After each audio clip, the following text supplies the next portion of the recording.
Hello, everybody. My name is Grace Bobeck, and this is a conversation, a live conversation in the series of Living from Love live online events.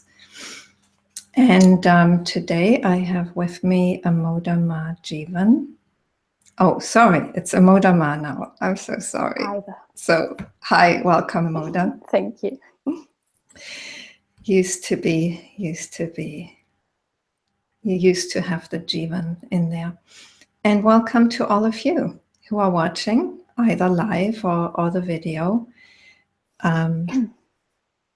It's always interesting how these things unfold. Basically, how we'll do things today is that Amoda will speak for about 10-15 minutes about the theme, fully awake, fully human, which is also the basic topic of her new book, Embodied Enlightenment. She'll show you the book. And so Amoda is a spiritual teacher and author. I believe this book is your third book, Amoda, or maybe the fourth. I read parts of it, and our conversation will be based on that. I read very little these days, so I can never get through a whole book. But I read enough to, just get a taste of what's being offered. And I'm sure you'll get a taste of that today too. So, let me hand over to Amoda. And after our conversation, which is like the first 45 minutes, maybe 45 minutes of this event, I'll be posting the link to the Hangout, to the Google Hangout on the YouTube watch page. And so if you want to join us to ask a live question to Amoda, you're welcome to do that. But for the first part, it'll just be the two of us. So handing over to you, Amoda. Thank you, Grace. Thank you for the introduction. And by the way, here's the book. You can't miss it. So good morning, everybody. Good evening, good day, wherever you are. Thank you for being here. If you are here and if you're listening to the recording, wherever you are.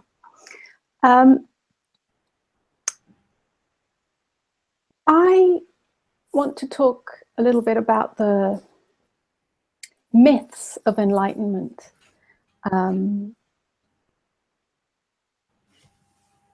Because there are a lot of myths that stand in the way. I've found that in speaking with people in my meetings and retreats over the years, that there are many subtle beliefs,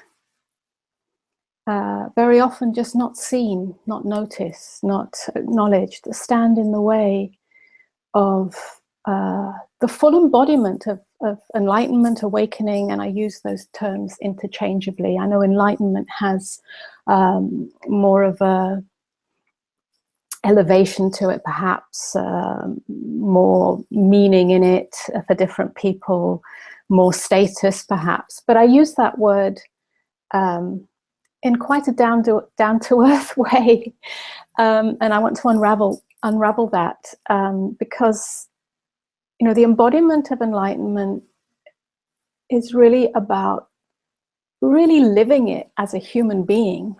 It's not about body practices or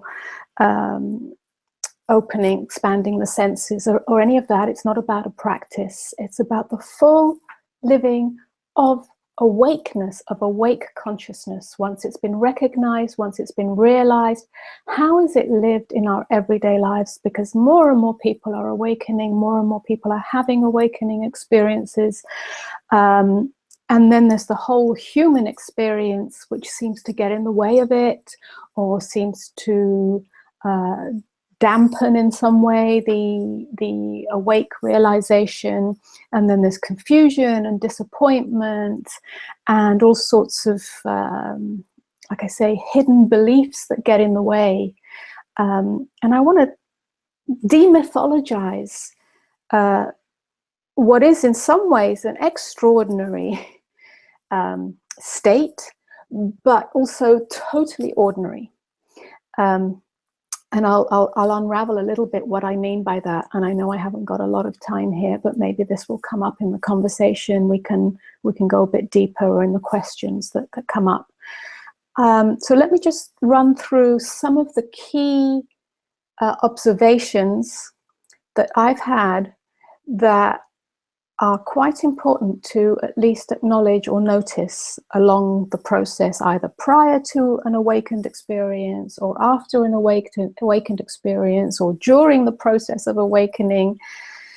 The first one is, and we've probably heard this over and over again, but it's important to really get it,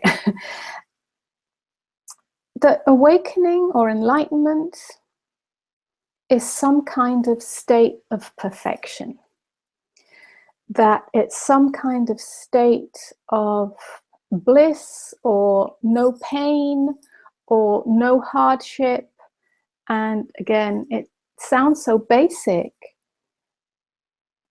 but I'm very often surprised that how even, if you like, advanced spiritual seekers still hold that subtle hope that it takes the pain away totally, that somehow you just glide through life, or that only good things happen. But these mythical good things that happen are really our wishes for our life to be some way according to our own imagination.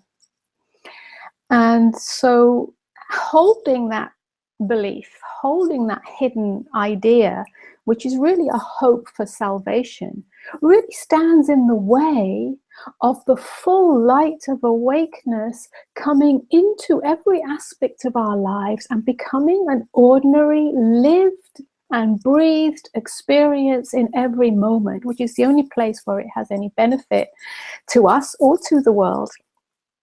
So that's worth looking at, first of all, that it's not a place where the human experience is somehow magically eradicated.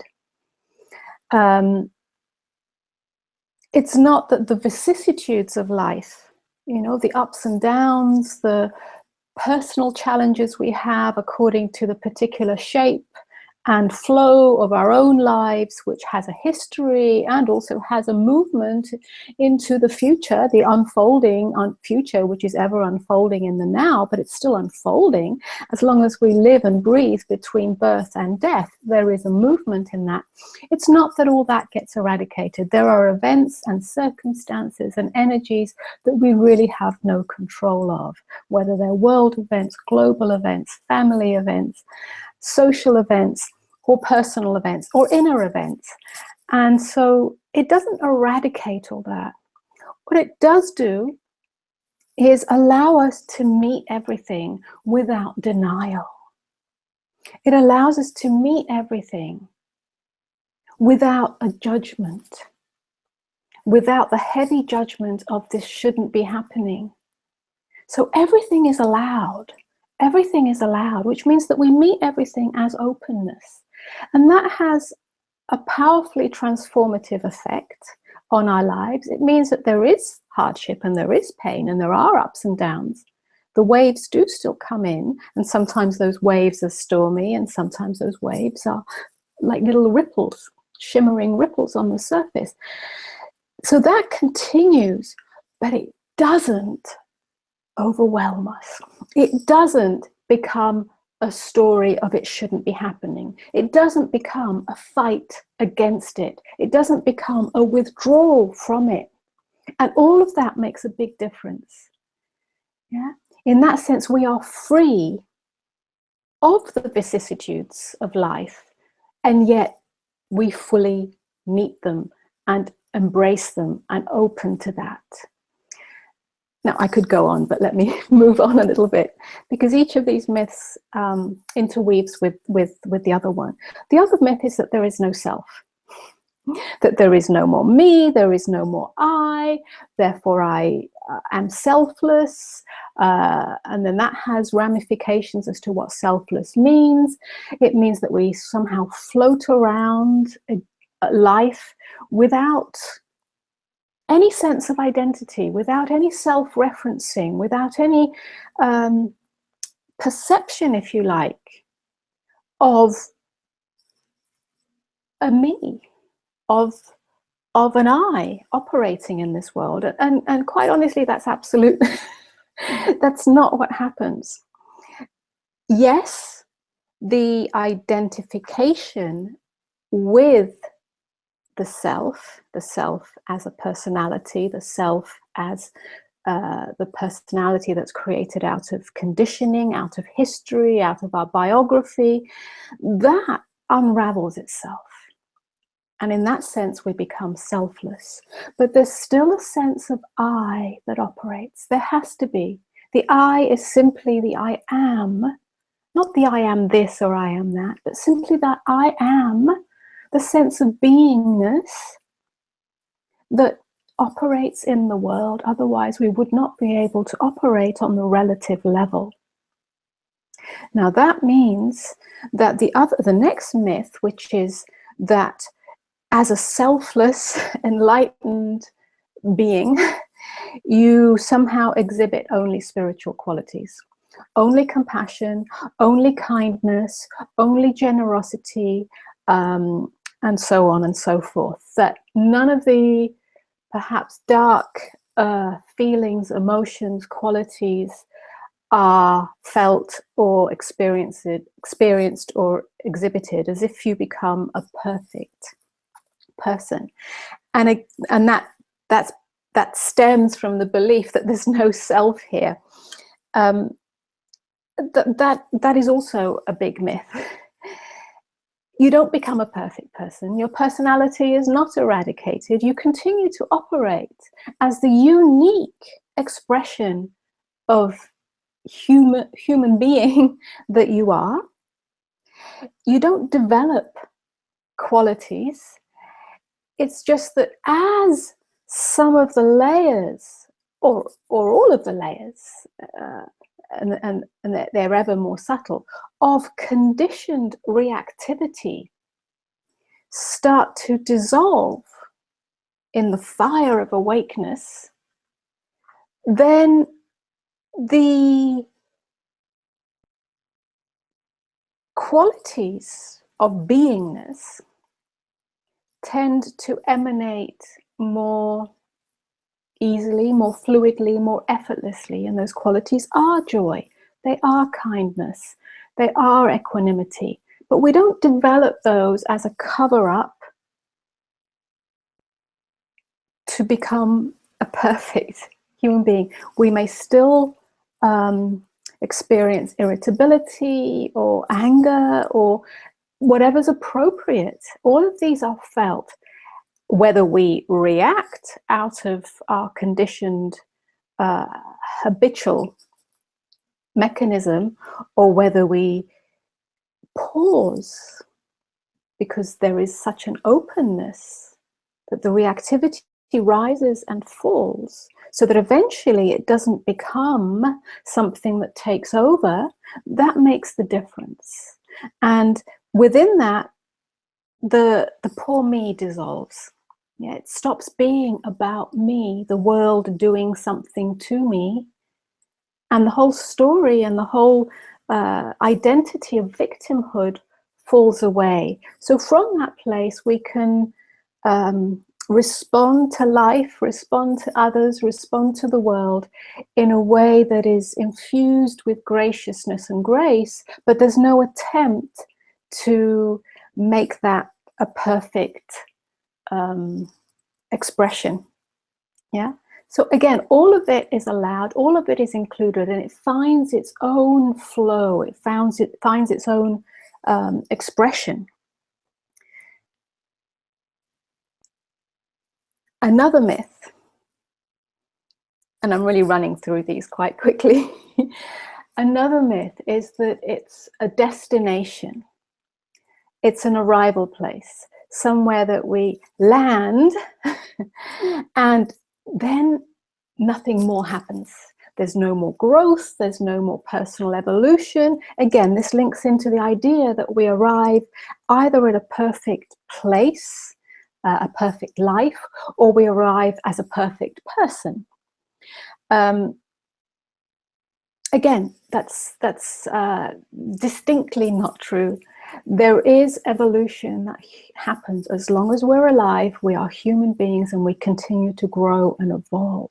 What changes is that the space from which that evolution happens has much more power in it, much more grace in it, and much more direction in it.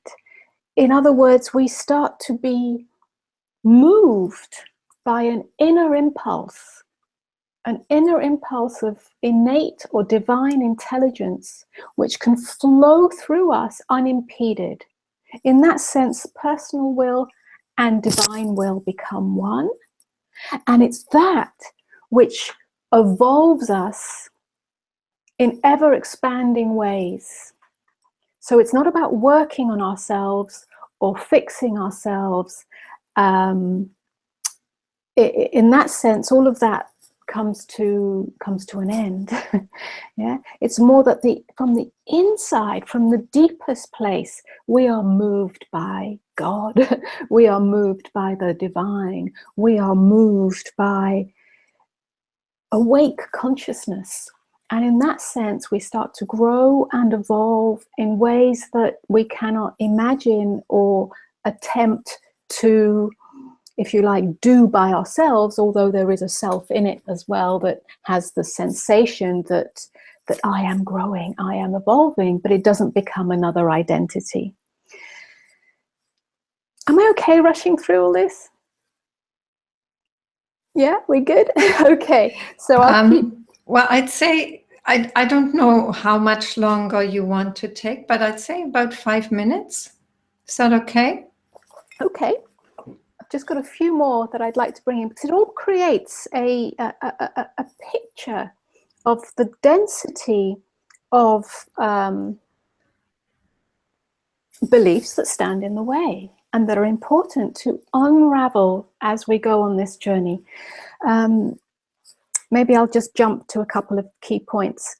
One of them is that the world is an illusion. There is no suffering, there is no pain, and that can be also related to the body. There is no body, there is no suffering of the body, and also that there is no one here to do anything, and so we become detached or passive or numb. And all of this is called spiritual bypassing. Again, it's distinctly not true. In fact, what you see, what becomes evident is not that the world is an illusion, but the way that you see things is an illusion. In other words, we do not see the world as it is. We see the world as we believe it to be.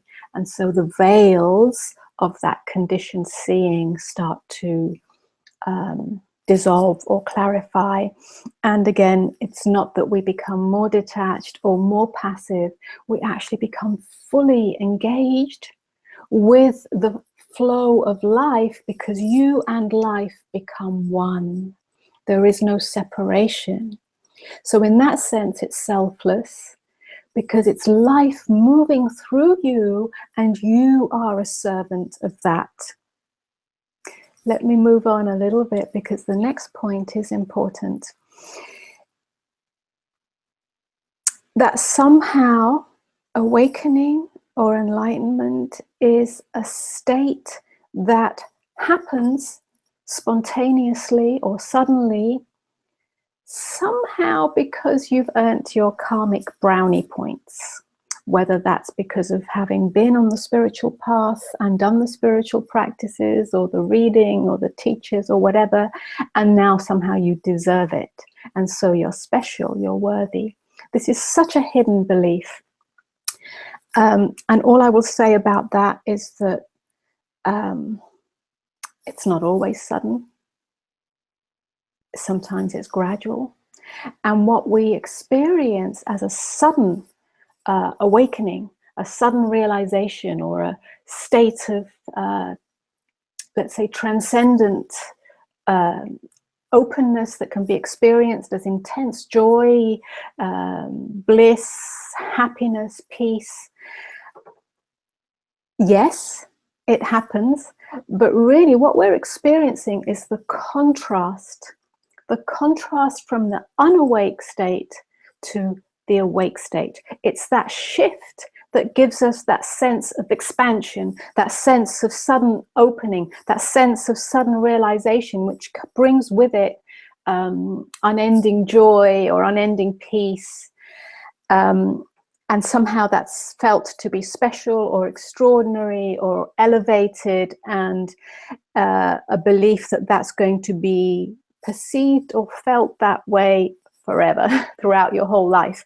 What happens is that if that happens, which I call a popping out, then usually it's temporary.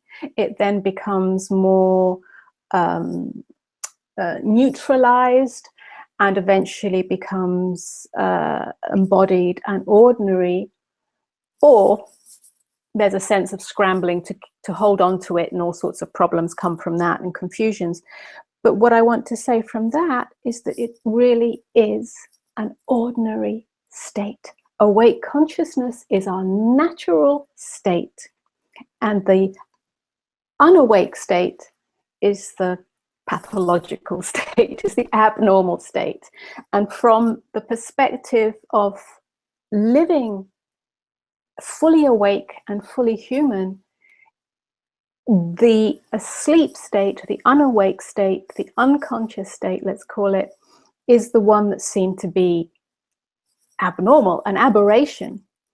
And so it's a very ordinary, natural state of awake human being. Awake meaning that nothing is hidden, nothing is denied in one's inner experience and as one meets the world and reality. Everything is open to, everything is seen.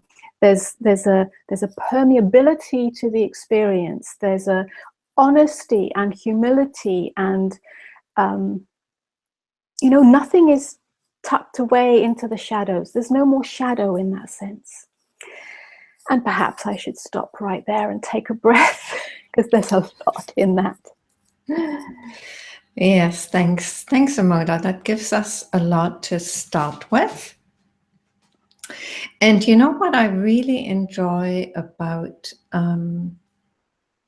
really your book, and also what you share with people,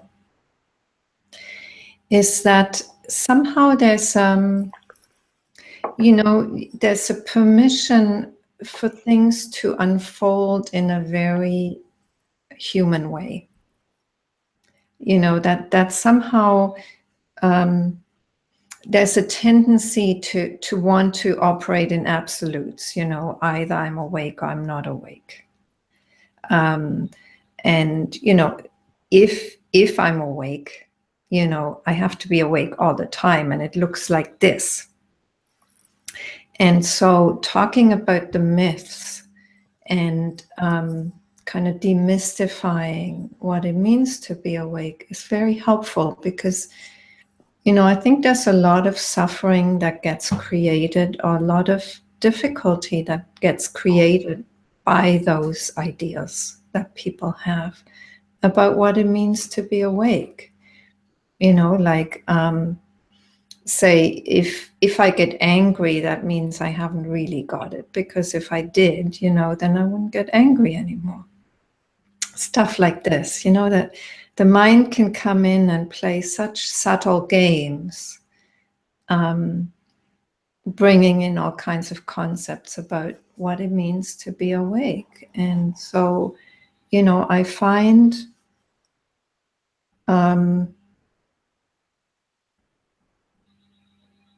I find, what resonates deeply for me in what you're sharing is just the humility of sharing your humanity as an awake being, and giving others permission to remain human too, and to not see that as any obstacle or proof that they're not awake. Yes, and it is a tricky, let's say, conversation or a tricky journey in some ways, because I'm now going to sort of almost give the counterpoint to that, which is that very often what we're speaking of now, which is embracing our humanity, can also be used as an excuse to not see clearly. Mm-hmm. And so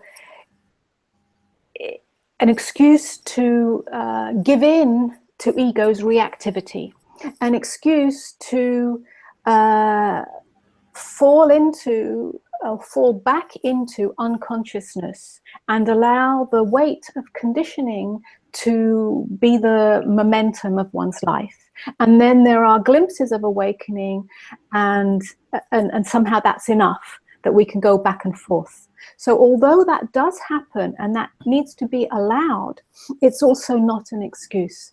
In truth, or let's say from a more refined perspective, you're either awake or not awake. Yeah? It's not a part-time affair. Yeah? Although the process can flow in and out of that, and it shouldn't be a beating stick. So it is a tricky navigation through that, to fully embrace our humanity and not use spiritual bypassing, the denial or avoidance of our human feelings, emotions, energies, experiences, to override the full embracement of our humanity within awakeness, but also to not use it as an excuse for falling back into our humanity, which is, for the most part, unconscious. So it's really like surfing a razor's edge, and both have to be served, and only each individual can navigate that with honesty. It's not what it looks like on the outside. It's about the honesty of one's inner experience. Yes, thanks. That's a useful clarification. And, I totally agree with that. And it's really, it's interesting. There's two ways of realizing that, the humanity is used as an excuse.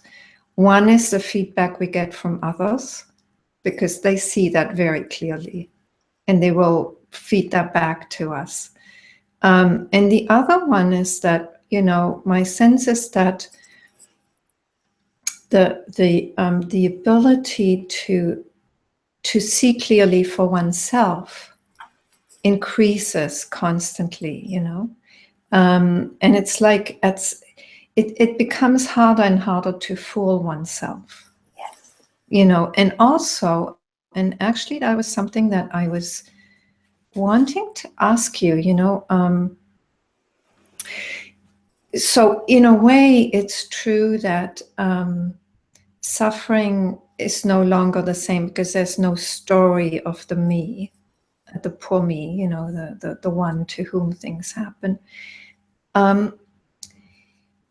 But when anger arises, or fear arises, or disappointment, or it's like there's a subtle suffering in that, just in the state in and of itself. It gets so tricky, doesn't it? Because my sense is that ultimately, even these feelings that we call negative, which we call negative because we don't like them, because in some ways they are suffering emotions or states, there is still an element of suffering in there, but it's much more subtle. And it's almost like it serves as a wake-up call. It's like you feel it, and it's like it's an opportunity to really look closely and deeply, and simply be willing to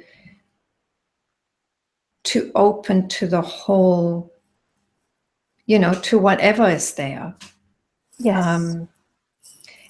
And so in that opening, the suffering disappears. But, it like as the feeling arises, my experience is that there is a subtle suffering just in the state itself, in the emotion itself. Yes, it is. I mean, that's why everything that we're speaking of today actually deserves a much more delicate dissection, if you like, because we're using words. Words can only be the dissectors for, they're not the truth. So a whole bunch of words can be spoken here and they can be misconstrued because in some ways they're quite gross, and as we go further into it, it's a little bit like a surgeon's knife where we dissect what we mean by suffering, what we mean by no self, and so this conversation could actually go on a very long time, but let's just stick to that point, which is very important. And that's one case in point. Suffering, what does it mean?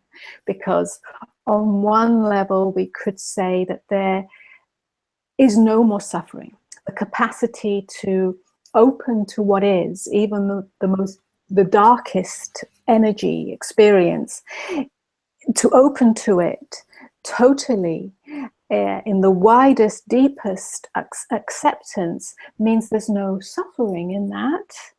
There's an experience of, we could call it pain, you could call it raw suffering, naked suffering. It's a little bit like being pierced all the way when something hurts. And life does hurt, because we all experience loss or disappointment or grief, whether it's to do with the world or whether it's to do with our personal life. Or our body, as maybe there's illness, maybe there's whatever accident. There is, if you like, naked suffering in that, but our capacity to open to that all the way and allow ourselves to be pierced to the core, paradoxically dissolves the suffering. It dissolves the poor me in the suffering. So in that sense, suffering is still here, is still a human experience. On another level, the suffering that comes from the knot of poor me, the victim within that experience, is no longer there. There may be a whisper of it, but it quickly dissolves. And that's what makes the difference. So the naked suffering is here, but the story of suffering, which is the perpetuation of suffering, is no longer here. The poor me, that this shouldn't have happened, this always happens to me, I'm punished, why doesn't God love me, it must be my bad luck, it must be my bad karma, which perpetuates so much of human psychology, human behavior, human thinking, human feeling, that no longer operates. So in that sense, there's no suffering. At the same time, there is. And I just love what Neem Karoli Baba has said, which is, I love suffering, it brings me closer to God. And that's what this alludes to. Not the perpetuation of suffering, but the naked experience where pain or loss or whatever it is in this moment pierces you to the core and breaks you so wide open that there's no self in it anymore. Yes, that quote is quite striking, isn't it? And, it just reminds one of,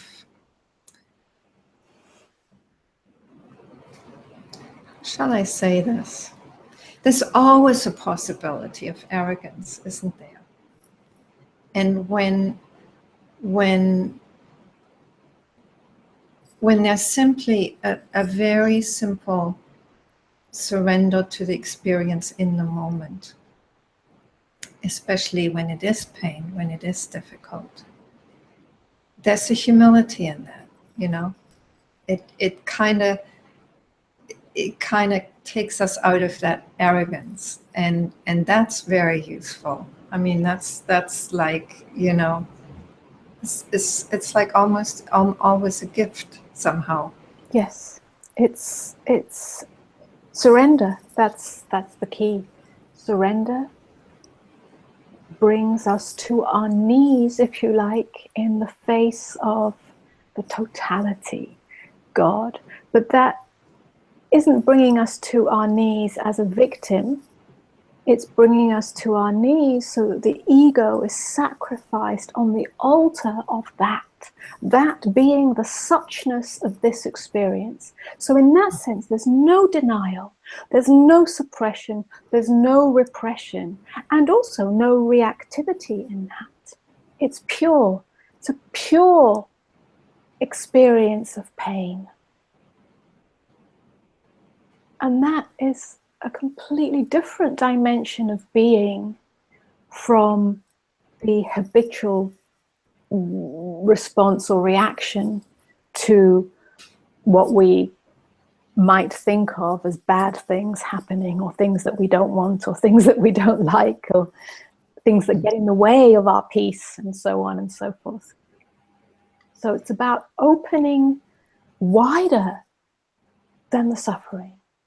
Mm-hmm. And you know, that's always so surprising to me. You know, there's almost like a wild exuberance in that embrace of everything. You know, that including the pain, including the difficulty, and it's, I don't know, it always comes as a surprise to me.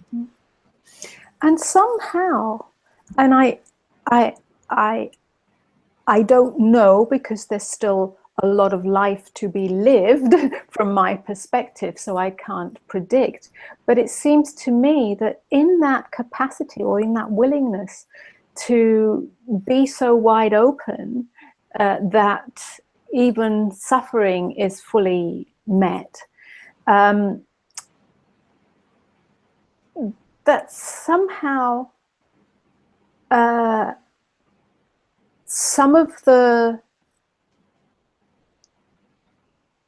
challenges or hardships, let's call them, that may have been part of our lives previously, especially if we've come from a history of trauma, or for whatever reason, whether it's karmic, whether it's this lifetime's conditioning.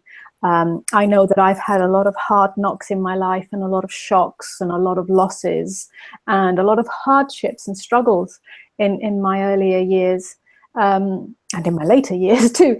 But somehow in this capacity of awakeness to be fully lived in this way that we're speaking of, that doesn't really happen in that way anymore. Somehow it seems that the inner vibration of openness, it's almost like a frequency, an emanation of openness, doesn't attract that anymore. It doesn't draw itself that to itself anymore, because it doesn't need to be met anymore. It's already been met. Now, I don't know what may come in life. Of course, there will still be loss of some sort. There'll be the loss of this body at death. So there's always change involved. But that struggle that was there, that, what felt like a punishment, that no longer is there. So it's almost like everything happens, and even the waves of change and what may seem unwanted energies, which aren't perceived that way anymore, they're just all okay. It's not a big deal anymore. Yeah.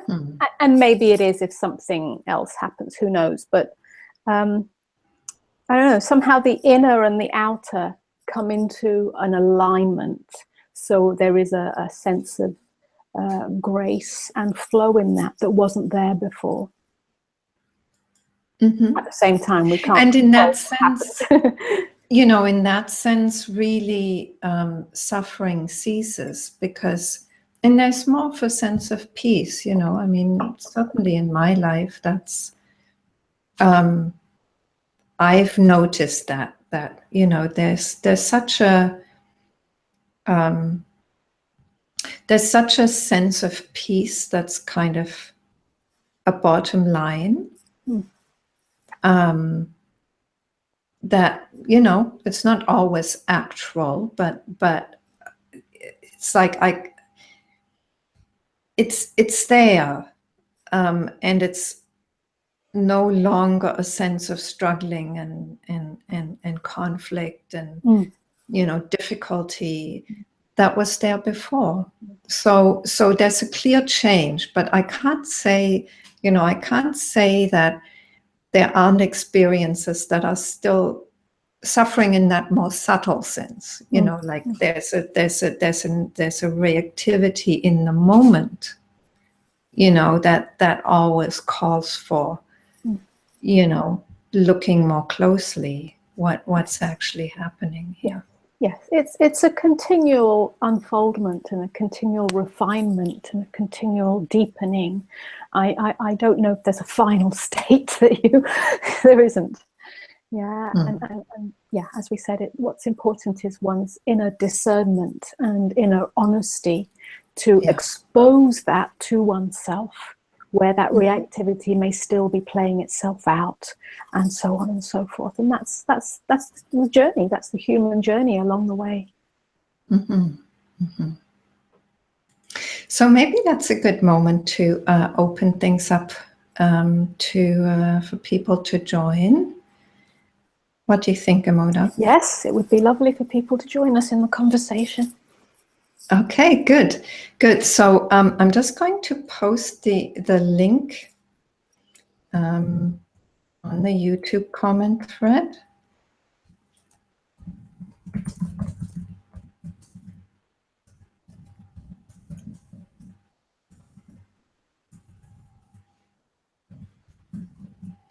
Giving you a little break, Amoda.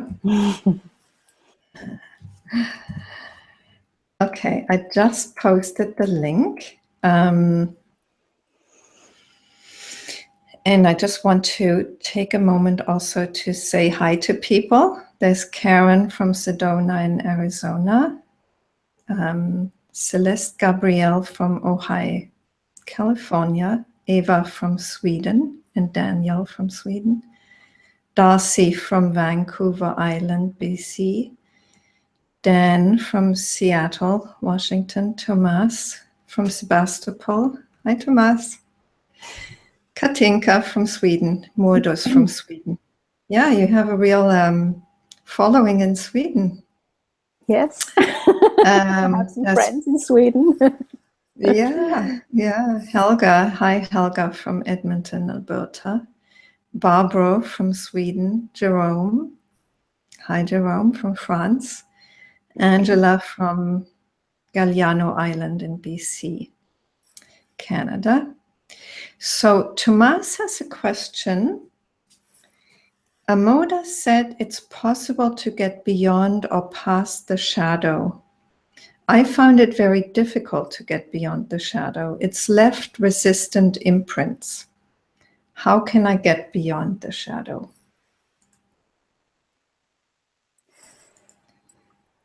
So the shadow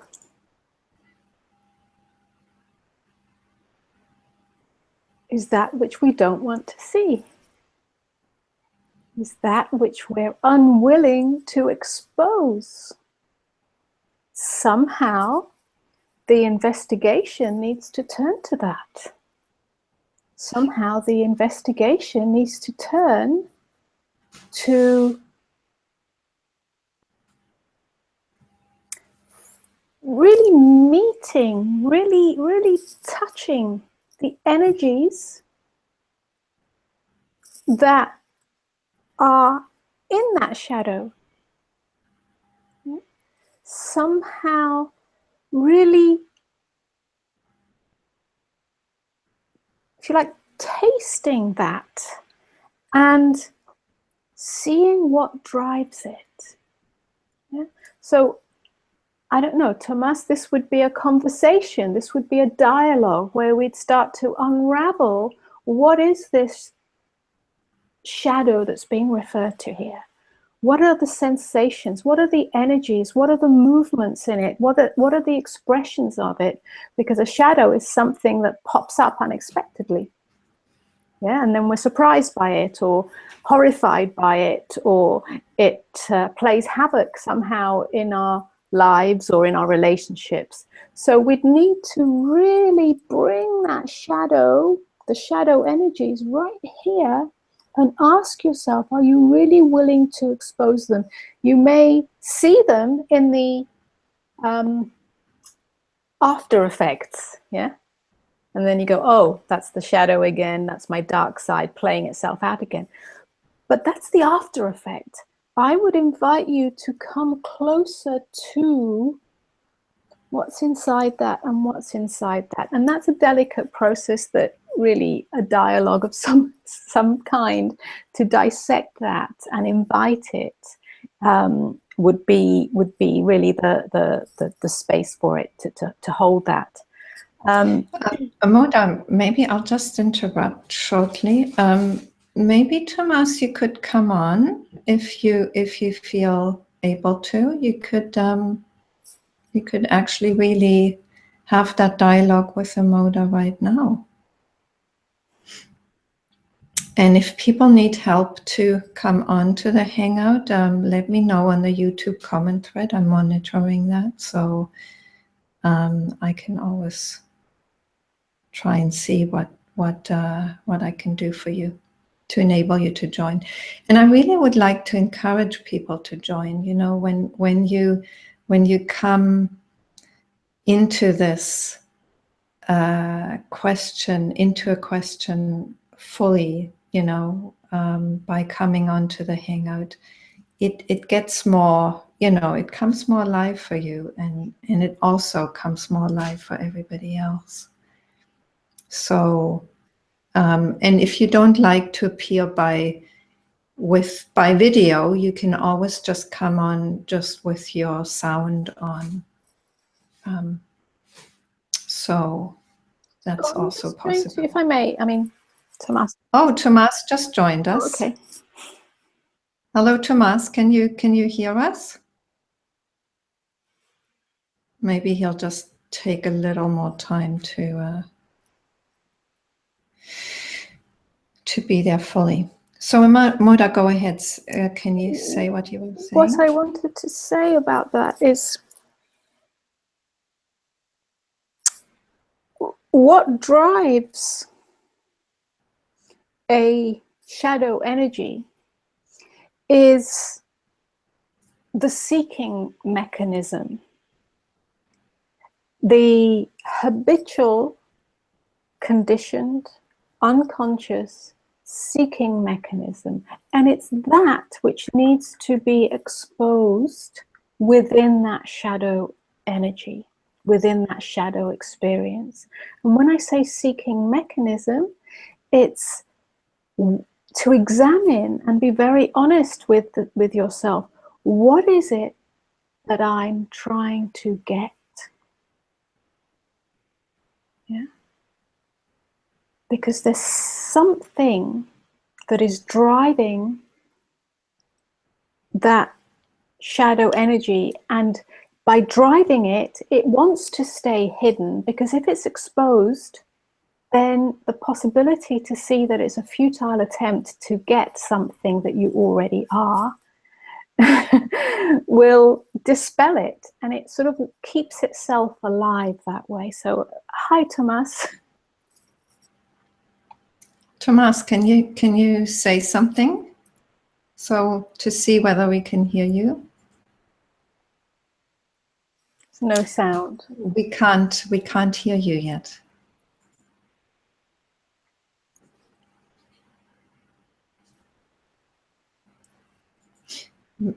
Maybe you could plug in a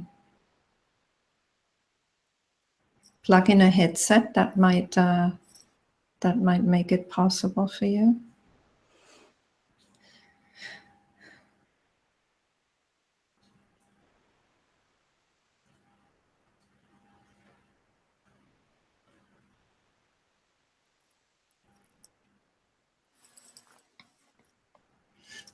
it's always interesting how we're kind of dealing with these technological things, but you know, there's also magic in it, because when it does work, you know, it just connects people across continents and countries and time zones, and it's just really beautiful the way it brings us together.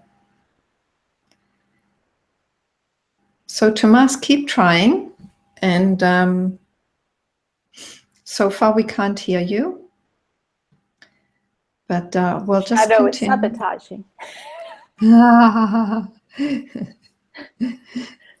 We'll just continue until Okay. until we can hear you.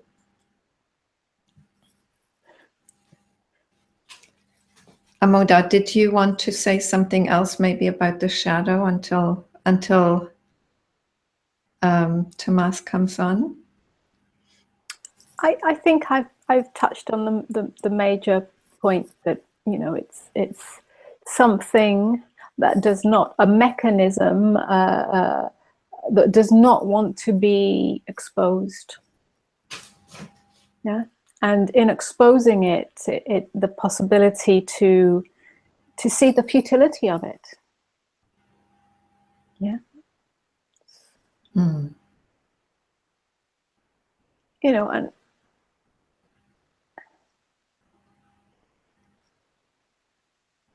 you know, I'd like to say that, you know, in some ways that's actually what my book is about. And I say that because there's a very useful conversation in that, and it is about exposing the seeking mechanism in every aspect of our lives, because it's the seeking mechanism that drives the majority of humanity and creates the world that we live in, and creates the suffering and the confusion and the, you know, the pain, in that sense. So to expose that in every area of our lives, in our intimate relationships, in our relationship to our work, in our relationship to money, which is a big one, in our relationship to our bodies, to health, to well-being, to the planet, to every facet of our human experience, we can be willing to see what drives our external expression. So it's not about the external expression itself and changing it. It's not about our actions and behaviors, but about the inside, which is where that movement, where the movement of life or towards life is coming from. Because as long as it comes from the seeking mechanism, there will be either this feeling that the shadow has taken over, or there will be conflict and division in our experience, which is what the shadow is. Yeah. There's conflict in that. There's the attempt to protect self. There's the attempt to get something. So all of that is a part of the awakening process, to awaken to see clearly the erroneous movement from separation, from inner division.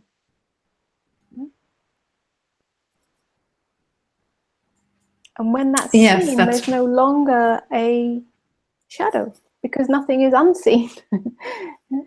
And somehow seeing it hurts. Yeah, seeing it hurts. So then I would, and I don't think we have sound here yet with Tomas, do we? But I would invite, if you like, Tomas or anyone else who has this question, to investigate honestly what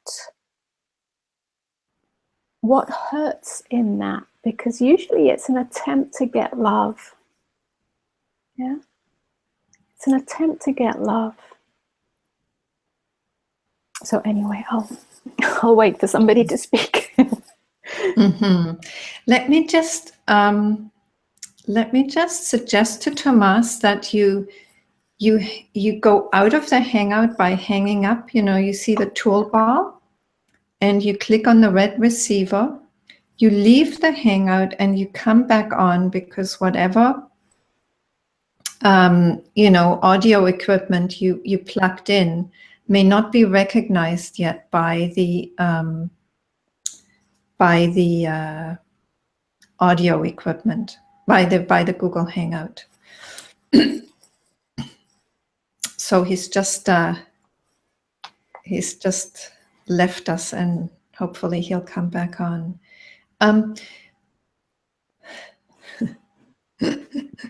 Sort of, moving from the technical to the content level and back. It's interesting because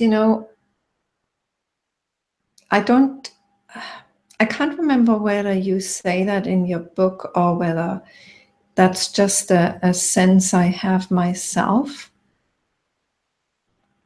But the seeking is always driven by a sense of lack. You probably do say that in your book. Mm-hmm. And so whatever it is we seek, it's like it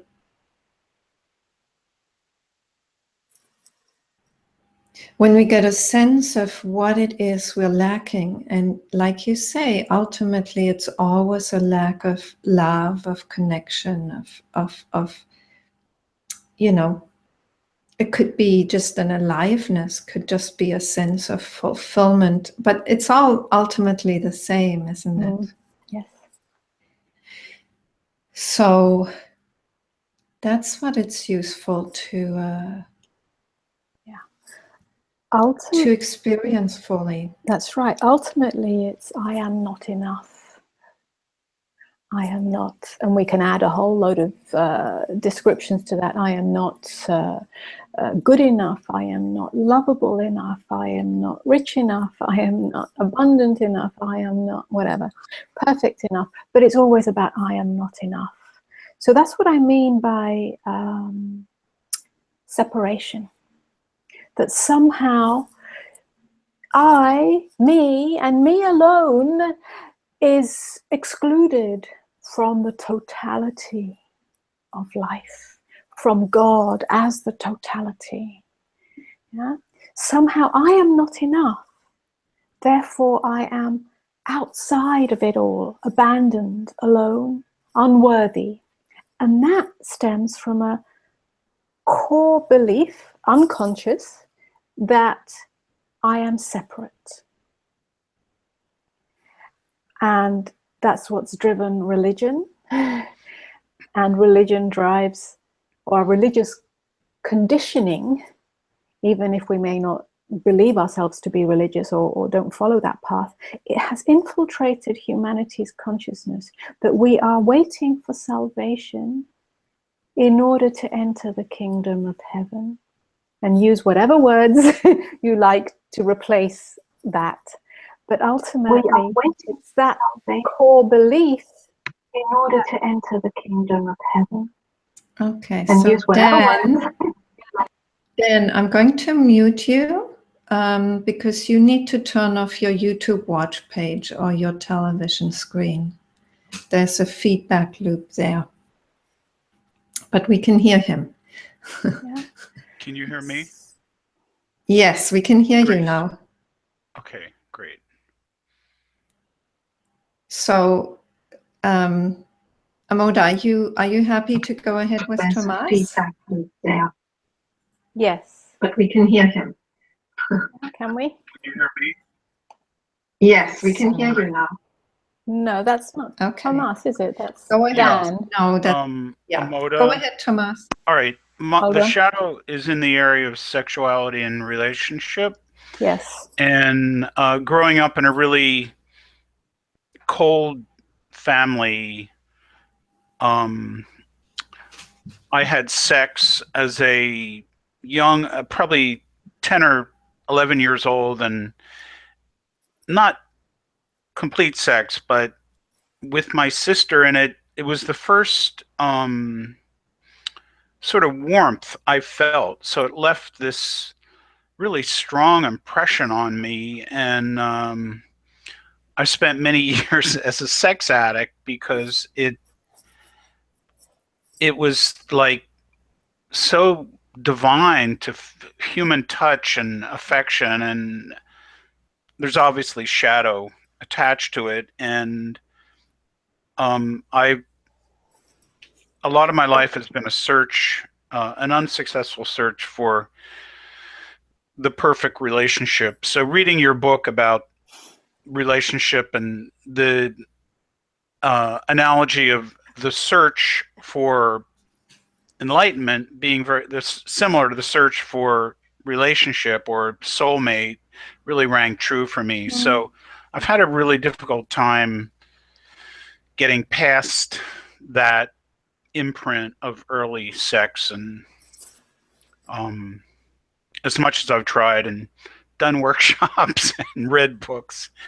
So that's why I was interested in your statement that it's possible to get beyond the shadow, because I've been unable to get beyond mine. And the shadow is what to you? The I think, unconscious well, the shadow acting is out? that I sort of evaluate potential relationships as far as how good the sex is. And if, I sort of order things, how good is the sex? And obviously, the quality of the sex doesn't always equate to the potential of the relationship and the kindness of the person and all that. It's a different continuum, which I know, but still the imprint seems so strong that I've had a hard time getting past it. And do you really want to? What do you what do you really Good want? question. What do you really want? Or do you Yeah, I'd like to, because I know that just going for sex, is not giving me what I really want. what do you really want? Well, I really like to be with someone more in a heart connection than just a sexual thing. How about being with yourself in a heart connection?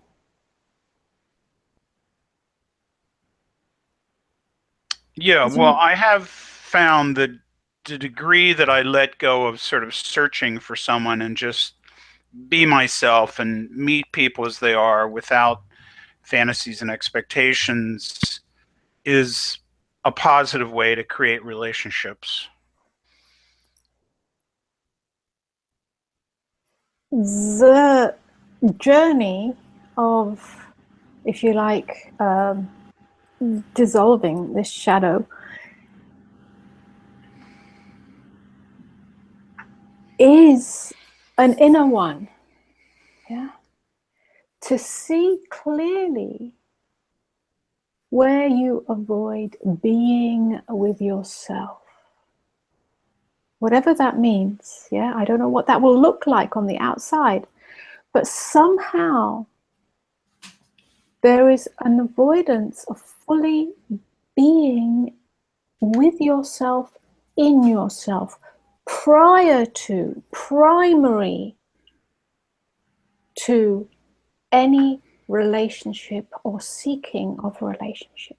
As long as you are seeking a relationship, whether it's for sex or for connection or for companionship, doesn't matter. You can replace it by a higher quality, if you like, than sex, if that's the way that you evaluate it.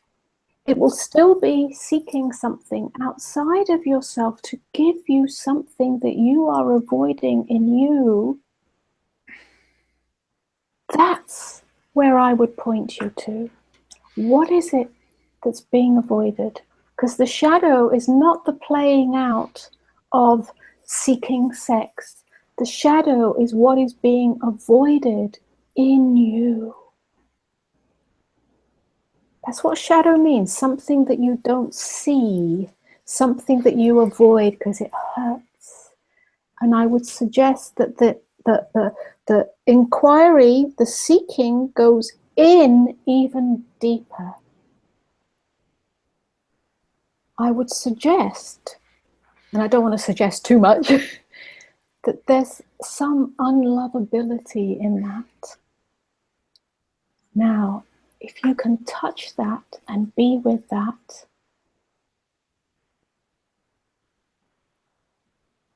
there's very possibly a transformation in that. Thank you. Yeah, when you were talking earlier about the shadow and needing to see what that represents and pulling it apart, that rang true. So I will inquire as you suggest. Thanks, Amoda. Okay, you're welcome.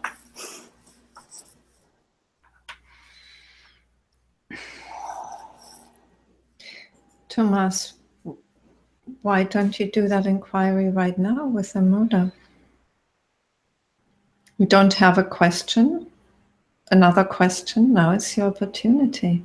I think that perhaps for now, well, we can, but I just think that would be the first step, is to be willing.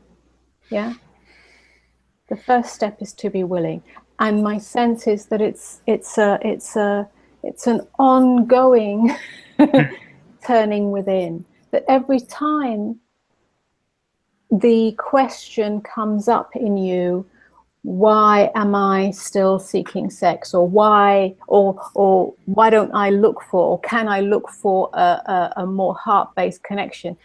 I would suggest that it's at that point, when that actually comes up in your lived experience, that you recognize that that is an erroneous direction of your question, an erroneous inquiry. That's the point, to recognize, if possible, that you are being called in that to turn within and ask a different question. The question being, I don't know, I mean, it'll come in different forms at different times, yeah? But it is something to do with turning within and discovering what is, or touching, let's say, not discovering, but touching that sense of unlovability in you, and then asking yourself, am I willing to be with this just in this moment? Yeah. Yeah. I mean, right now, I mean, can you sense that? Is there a... Well, there's often I have when sort of bad things happen in my life, I equate that to the person doesn't love me, or this group doesn't love me. Like, this thing happened where I got fired from a volunteer job that I had, and my bottom line thing was, well, screw them, they don't love me. And so I think the unlovability thing is true, and I know I'm not crying, but my eyes are moist, which is not very common for me. So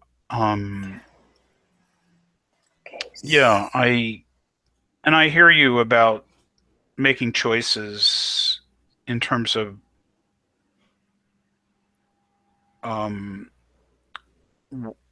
my direction and my interests in heart as opposed to sex. I think on the unlovability, I'm not quite sure where to go with it. That's the shadow that I was saying has deep roots and deep ruts and family of origin stuff, and not being touched or hugged and like that. So I mean, I know that it's possible to get beyond it. I'm not exactly sure how. Yeah, okay, so yeah, not to be worked out with your mind, not to be analyzed as to what the reasons and causes of it are, but But when this comes up, like now, and there's a moment of tenderness in you, that's your doorway. That's your doorway. Just be with it. It only has to be a moment. And if you're willing, and you can absolutely say 100% that you are willing to meet that tender spot. You don't know how, you don't know when, but you're willing to meet it. That kickstarts its availability. It kickstarts its invitation. And it's more likely to come up in your life in various different ways, as it has done with your volunteer job and this.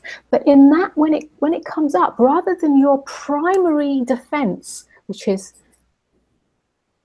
to hell with them, they don't love me, or whatever it is, that's your primary defense.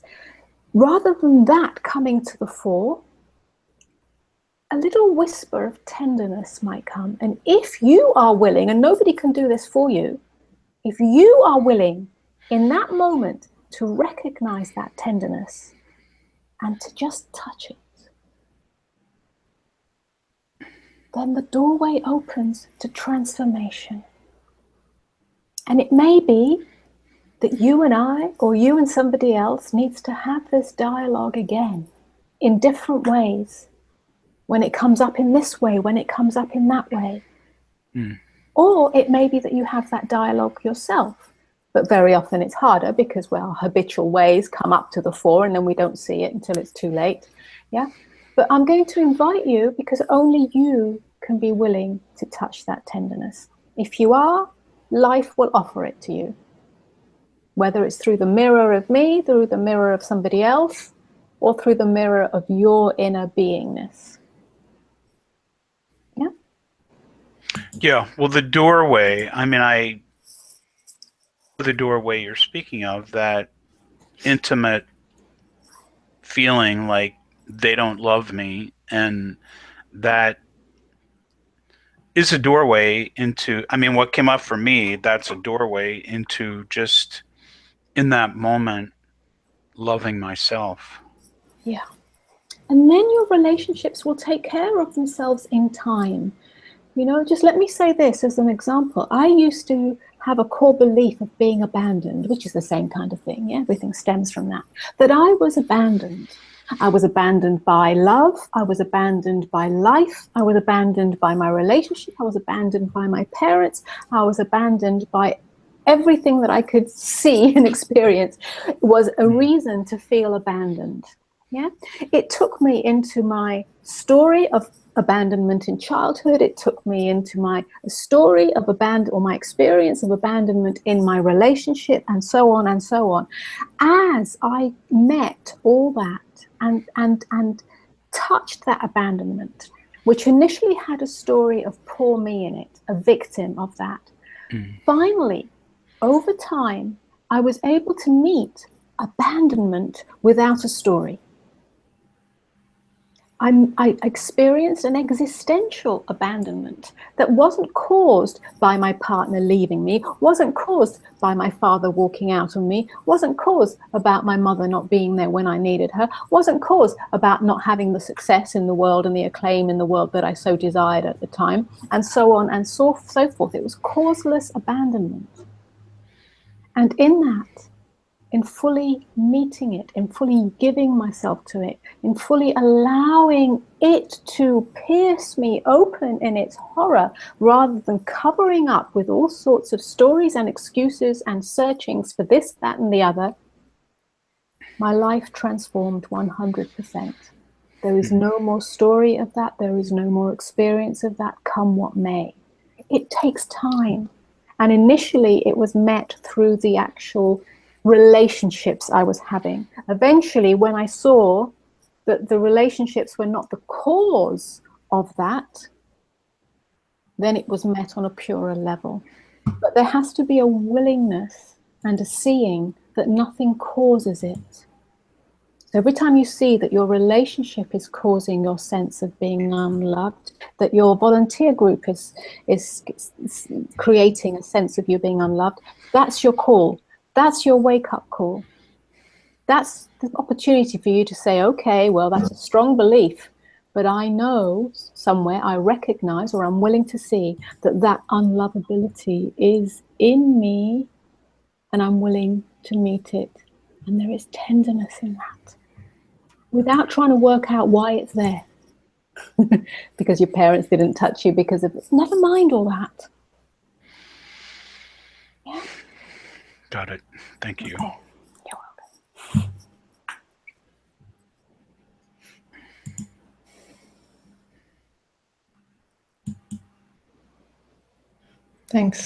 Thanks, Thomas, Yeah. for being willing to show up. Thank you. Yeah. Thank you.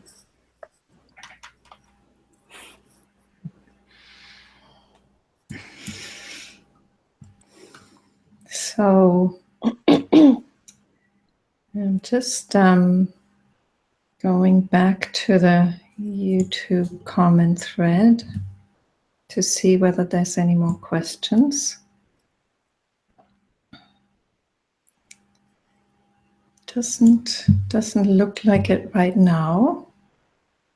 I think Dan was on the line earlier, but Yes, he seems to have left again or disappeared again. I'm not sure which one.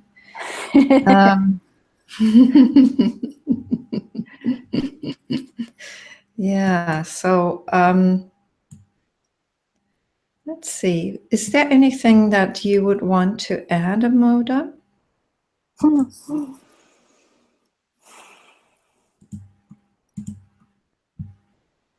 I think just this perhaps example that Thomas has provided of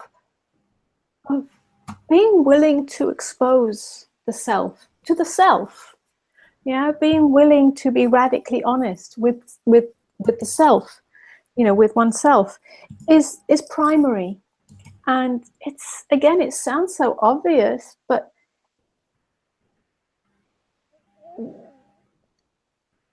it is actually very challenging for many people to be that radically self-honest.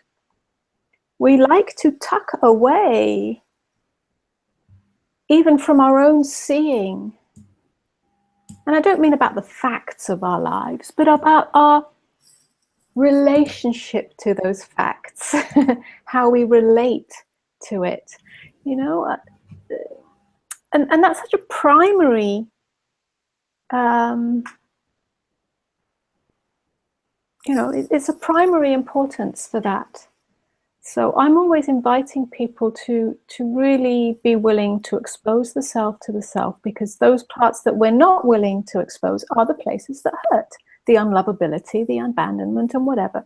And very often we'd rather tuck those away and create all sorts of stories around that to avoid feeling that, because that's what hurts. That's the core of it. But if we're willing to touch the core of it, the possibility of real transformation starts. Mm-hmm. And you know, just from my own experience, I see that it's really this attempt to somehow get it right or be good enough. Yes. That somehow creates that need to screen things out, that need to not be truthful, you know, that need to uphold some kind of image of ourselves that's better than, you know, better than we actually are. And so it's like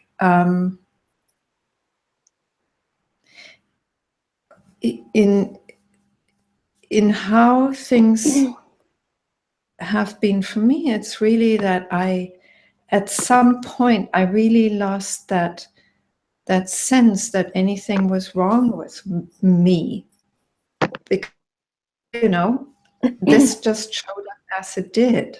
it's kind of part of what is. And so then it's much easier to kind of just say, well, yeah, this is what's here, including everything, including even what I would have maybe screened out before because it wasn't okay. It wasn't good enough. It wasn't okay to be like that. And so there's somehow this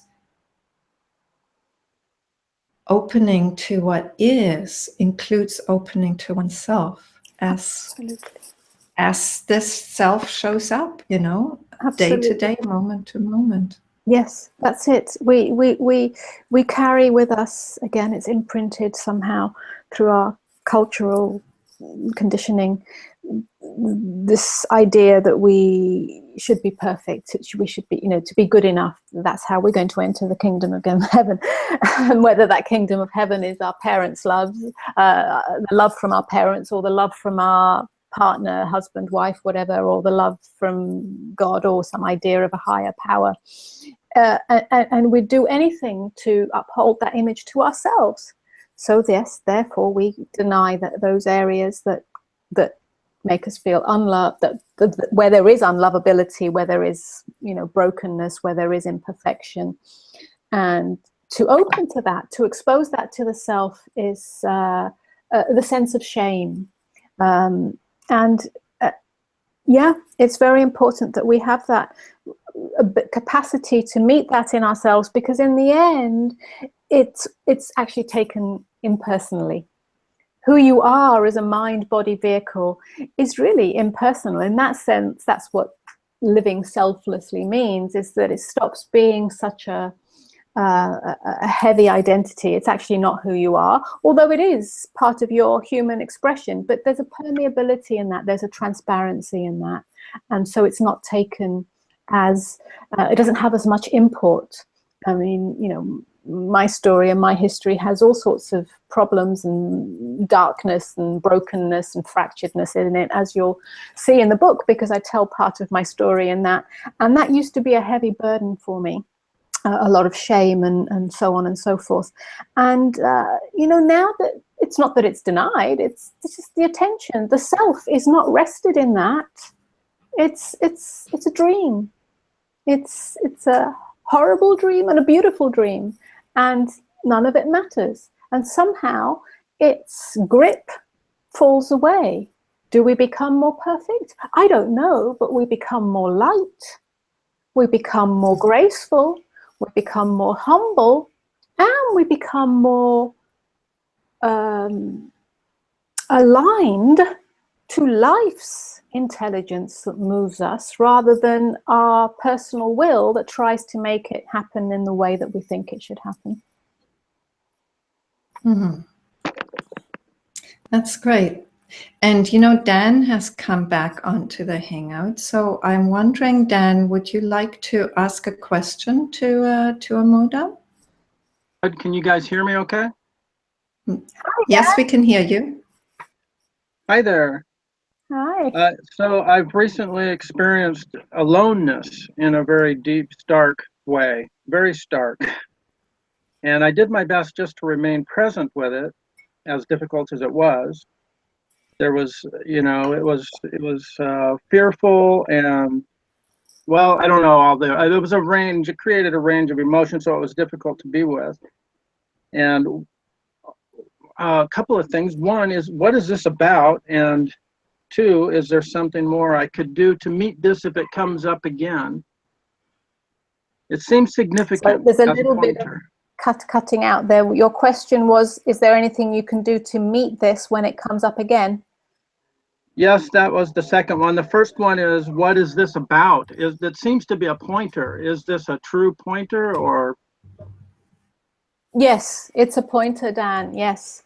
Aloneness is the feeling of aloneness, the sensation of aloneness is the pointer to all oneness, is the pointer to or the invitation to fall, to surrender into the abyss of being, into the existential abyss of being, where you meet, you touch, you taste, you are absorbed in the existential aloneness, which is a doorway, or the sort of other side of the coin of an existential all oneness. One is the feeling of absolute separation and exclusion, and the other side is the feeling or the sensation or the experience of absolute oneness with everything, not the oneness that comes from a mental idea or concept of oneness, but a real visceral feeling where you are inseparable from life itself, from the moment to moment, movement and expression of life. It cannot be any other way. And so they go hand in hand, and one must be met in order to truly discover the other. And once the other is truly discovered, there is no more victim, there is no more poor me, there is no more abandonment, there is no more exclusion, and there is no more seeking. Wow.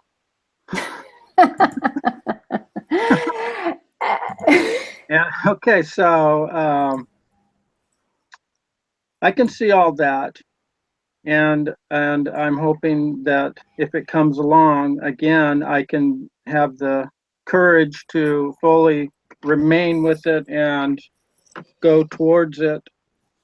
Okay, so let me just say about that. Yes, and there is nothing that you must grasp onto or do. You cannot jump into the abyss of being. You cannot try to grasp the abyss of being.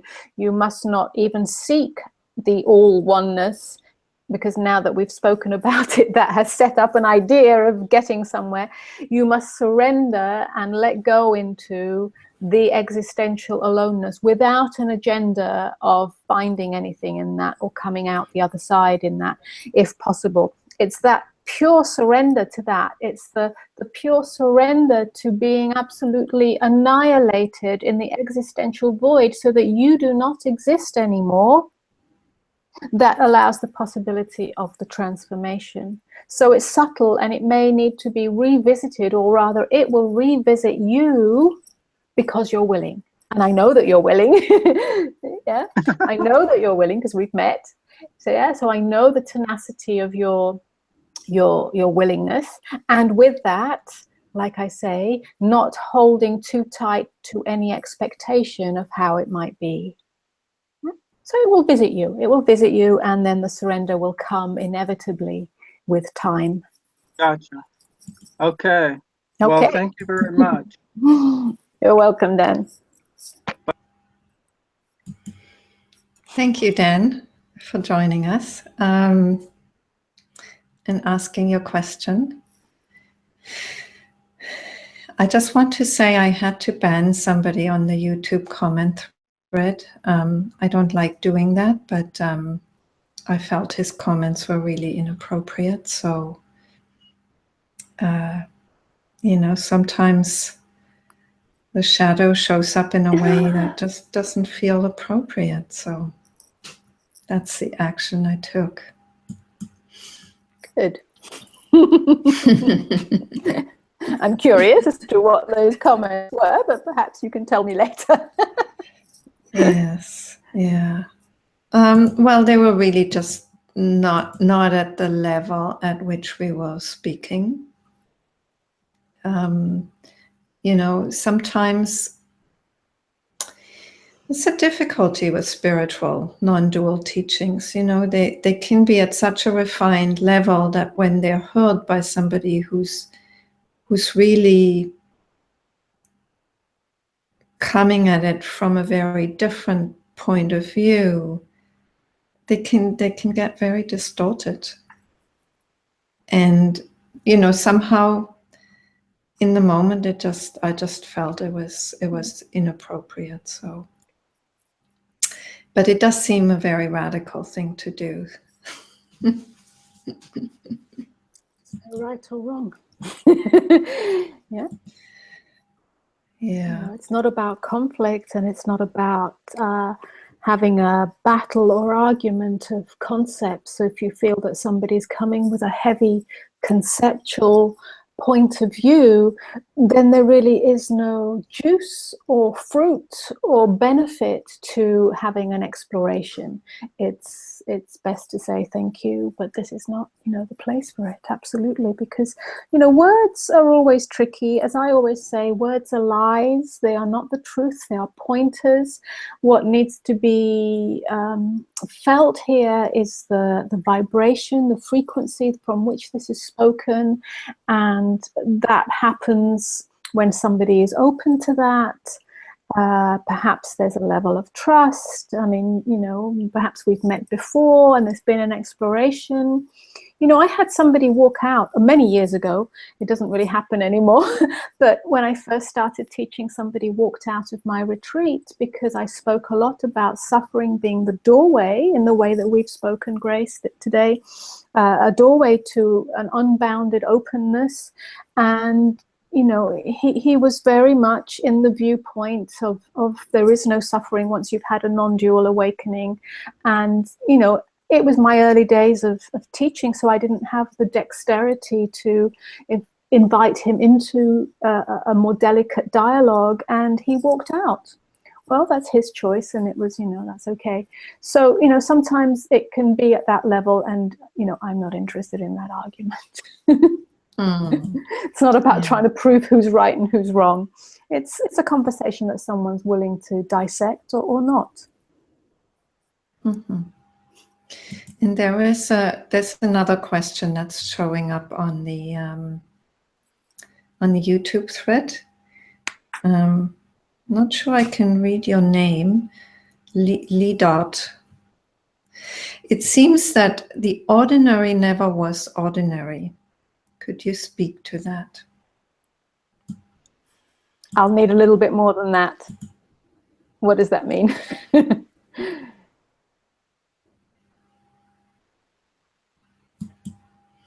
Yeah, you could come back on that. Maybe I could just give you my version of it.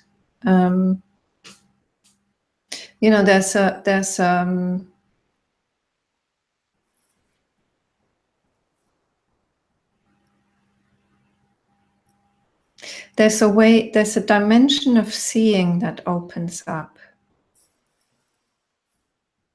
in which what is ordinary does become extraordinary.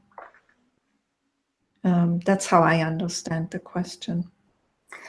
Well, I will dissect that, because this is all about language. Some people use the word, or we can use the word ordinary to mean boring, without meaning, flat, not sacred, unsacred, not divine. In which case, yes, what you say is true.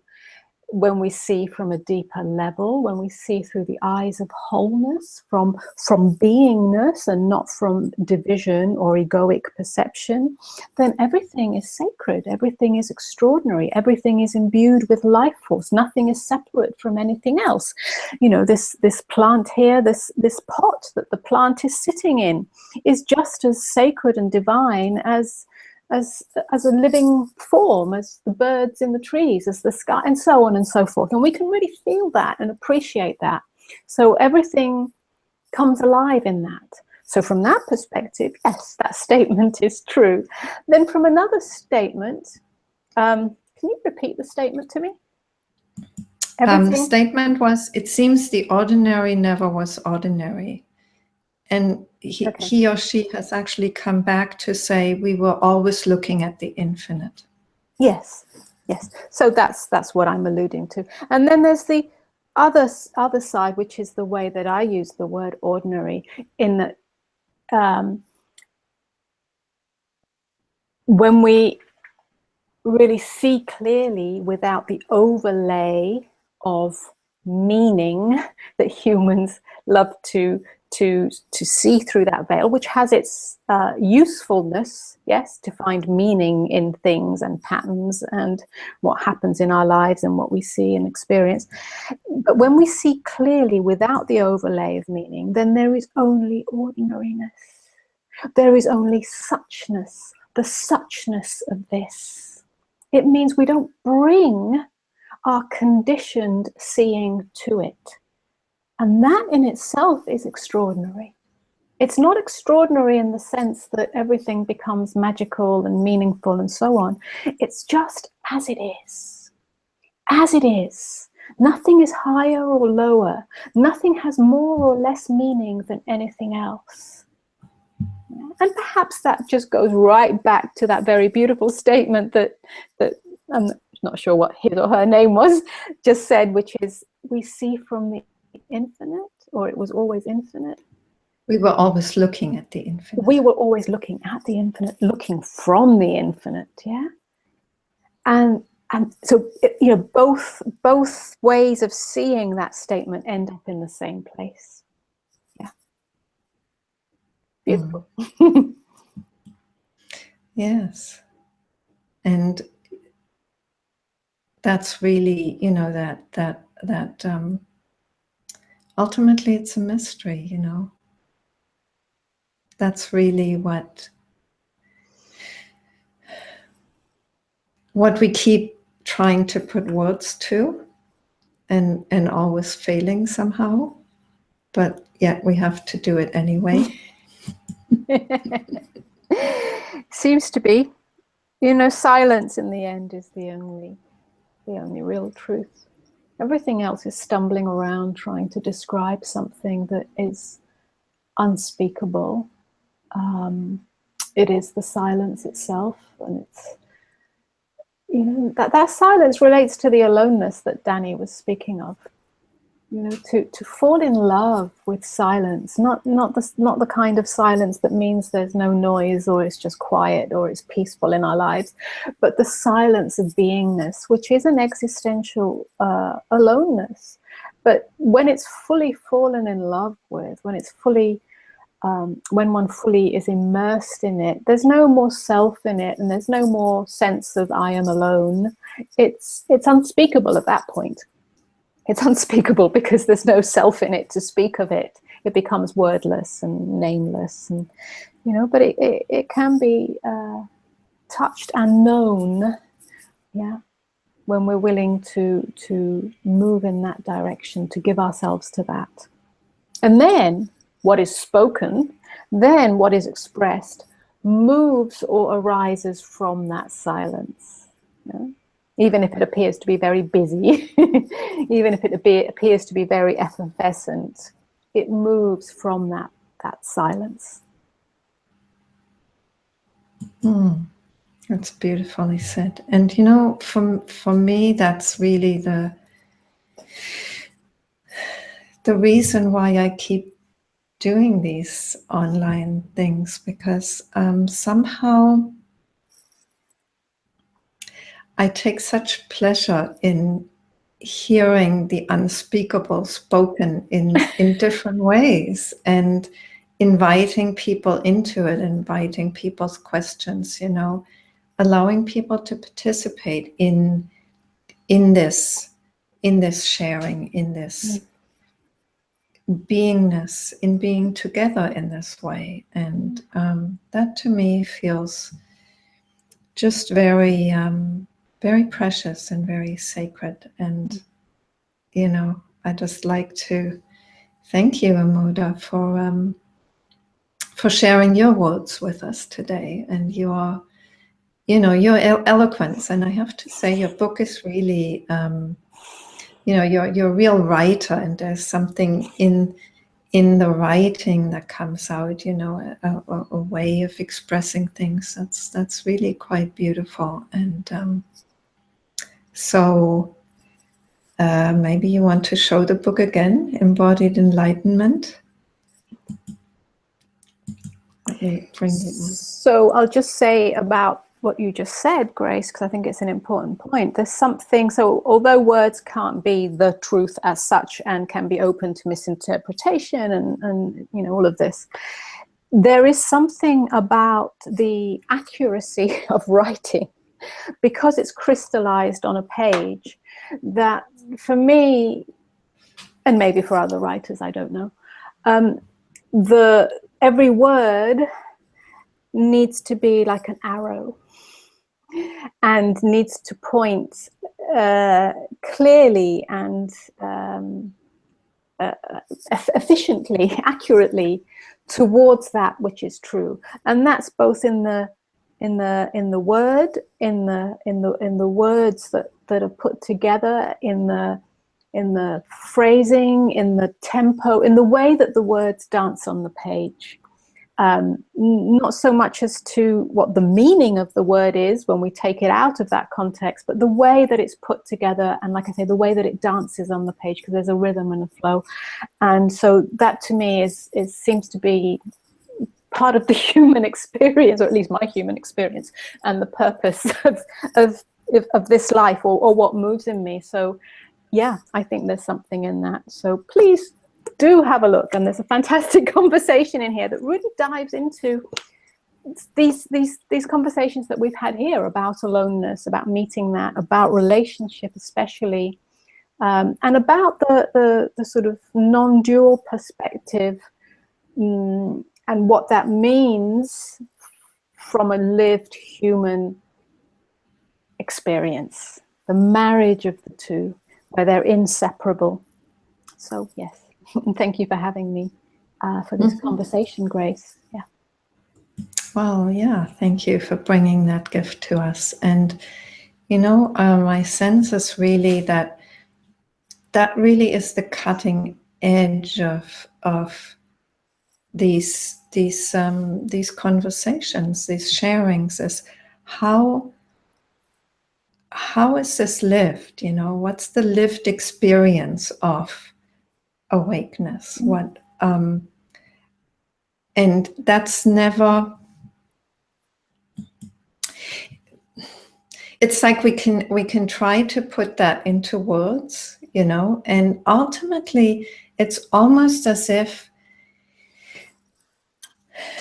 it's something that you'll only know from yourself to yourself, or between you and you. Absolutely. And that's where the honesty and the willingness to be really truthful with yourself comes in. And absolutely. You know, others can only ever invite you into that. But yes, and it's really not. Sorry, it's really not about looking at anybody else, even this book, or this, you know, or this story, or, you know, this human expression, or that human expression, or this spiritual teacher, or that spiritual teacher, and saying that's how it is, because it really isn't. Like you say, it's about the seeing of the self with the self, of the self, and all we can do is provide the conversation, the possibility to explore. Yes, and you know, in putting words to experiences, you know, it's like it gives it provides a perspective that can be very useful.